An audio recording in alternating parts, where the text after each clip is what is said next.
কাবা ঘরের 4টা কর্নার আছে, এর মধ্যে একটা কর্নারের নাম হচ্ছে রুকনুল হাজারিল আসওয়াদ, ব্ল্যাক স্টোন কর্নার। এই হাজারুল আসওয়াদের এই কর্নারে একটা পাথর আছে, এই পাথরটাতে চুমু দেওয়ার জন্য লোকজন ধাক্কাধাক্কি করে। আপনারা যারা হজ উমরা গিয়েছেন দেখছেন না, এই হাজারুল আসওয়াদে চুমু দেওয়ার কারণ হচ্ছে এই পাথরে চুমু দিলে যিনি চুমু দেয় তার গুনাহগুলো এই পাথর টেনে নেয়। এই হাজারুল আসওয়াদ পাথর আপনার পক্ষে সাক্ষী দিবে, এটাকে আল্লাহ ঠোঁট দিবে, মুখ দিবে, চোখ দিবে, আর আল্লাহর সামনে দাঁড়িয়ে কিয়ামতের দিন বলবে, আল্লাহ তোমার এই বান্দা তার 2 ঠোঁট দিয়ে আমাকে চুমু দিয়েছিল, এর জান্নাত না দেওয়া পর্যন্ত আমি এই পথকে ছাড়বো না। হাজরুল আসওয়াদের কর্নার আর কাবা ঘরের দরজা এর মাঝখানে একটা জায়গা আছে, এই জায়গাটার নাম মুলতাজাম। এই জায়গাটাতে লেগে থেকে দোয়া চাওয়া, দোয়া করাটা সুন্নাহ। এই মুলতাজামে দাঁড়িয়ে হাত লাগিয়ে বুক লাগিয়ে দোয়া করলে এই দোয়া আল্লাহ ফিরিয়ে দেয়। এই দোয়াটা কবুল করে নেয় কে?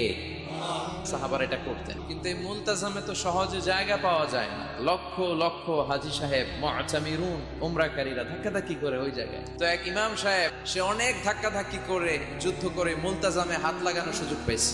হাত লাগায় ধাক্কার চোটে সে তাড়াতাড়ি করে আল্লাহর কাছে দোয়া করতেছে যে, আল্লাহ জীবনে যত দোয়া করছি আর যত দোয়া করব এই সব দোয়া তুমি কবুল করে নিও। এই একটাই দোয়া।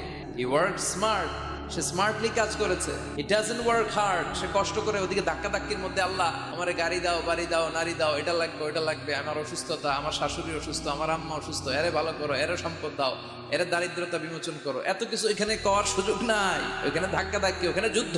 এবার ওইখানে এই দোয়া যদি কবুল হয়ে যায়, এবার বাড়িতে এসে দোয়া শুরু। সুবহানাল্লাহ পড়েন।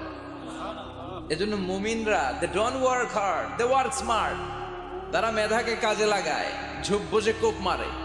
যখন দোয়া করলে কবুল হয় তখন দোয়া করার দরকার আছে না নাই? আল্লাহ যদি আমাদের সবাইকে জান্নাতুল ফেরদাউস দেয়, ধাক্কাধাক্কি হবে। মা বাইনাল মিসরাআইন মিন মাসারি'আল জান্নাহ মা বাইনা মাক্কাহ ওয়া হাজার। সৌদির মক্কা শহর থেকে বাহরাইনের হাজার শহর যত লম্বা, জান্নাতের এক একটা দরজা ঠিক তত লম্বা। সেই হিসাবে কয়েকশো কোটি মানুষ আমরা এক ধাক্কায় জান্নাতে ঢুকবো। তো দরজা যদি হয় এত বড়, আসল জান্নাত কত বড়? ওই আল্লাহর দরবারে ভান্ডারে কোনো কমতি আছে? বিশ্বনবী বলেন হাদিসে কুদসিতে আল্লাহ ফরমান, লাউ আন্না আউওয়ালাকুম ওয়া আখিরাকুম ওয়া ইনসাকুম ওয়া জিন্নাকুম কামু আলা সাঈদিন ওয়াহিদ। পৃথিবীর সব মানুষগুলো সাইয়েদনা আদম থেকে শুরু করে up to the day of judgment, পৃথিবীর সবাই যদি আল্লাহর কাছে যার যা লাগে ফরিয়াদ করা শুরু করে দেয়, আল্লাহ দাও, এটা দাও, এটা দাও, আল্লাহ বলে আমি তোদের যা চাওয়া আছে সব যদি দিয়ে দেই, তারপরেও আমি আল্লাহর ধন ভান্ডারের 1 ইঞ্চিও কমবে না। তো এই জন্য সব সময় কার কাছে চাইতে হবে?